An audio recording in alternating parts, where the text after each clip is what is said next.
Hi, I'm Tim from Free Freeze. I'm here with Ed, who looks after all our beetroot. Ed, tell us a bit about yourself and what you do for us. Well, I'm a farmer, Tim. So first and foremost, we grow all sorts of things here, but the thing that I'm passionate about and grow, I think the best, is I grow beetroot for 3-3s. And right behind us is a crop that's going to be in a glass jar, hopefully in about 2 weeks. So Ed, about 7-8 years ago, I know my father, Michael, come to you and said, we need Australian beetroot back on the shelves. So how did that all process into where we are today? We started growing beetroot here in 1943, and we grew for Edgels for generations. Over the years, different companies were bought out and there were takeovers, and things was imported instead of getting grown domestically, and we ended up growing for a company called Windsor Farms, who are here in Cowra, and they folded in 2013, leaving a void where there was no Australian grown baby beetroots at all on the shelves.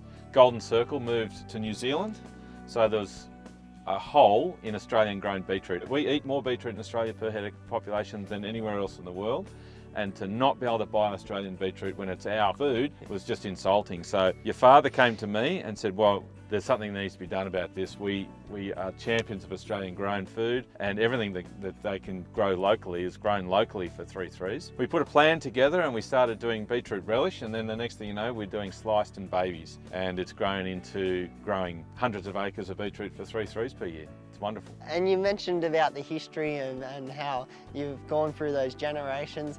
Our family business is 5th generation. How many generations is yours? We're 5th, but if I include my 14-year-old son, it'd be 6. 6th generation. And he is on the payroll technically, so it probably is 6. So as you mentioned, we do our sliced, our baby beets and our beetroot relish. Do you have any tips for the people back home about growing beetroot in their own backyard?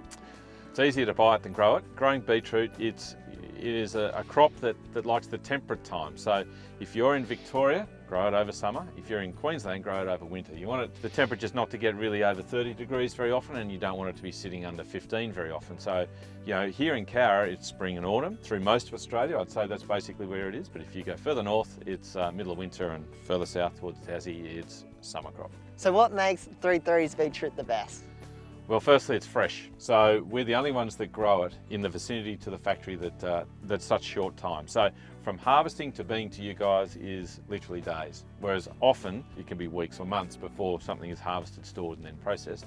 But also it's ideal growing conditions here in Cowra. We've been growing beetroot here for 70 years, and we know the windows in where we can get the best sugar. So the amount of sugar in the beetroot directly affects the flavour, and flavour is what it's about. And we also look at colour. So we select varieties that have a deep red colour and high sugar, so that should taste better and should eat better.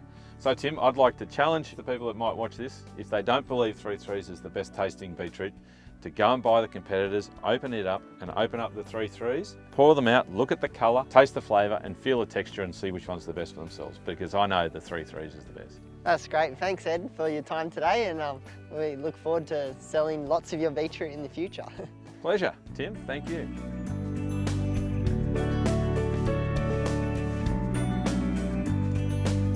3-3s. Yes, please.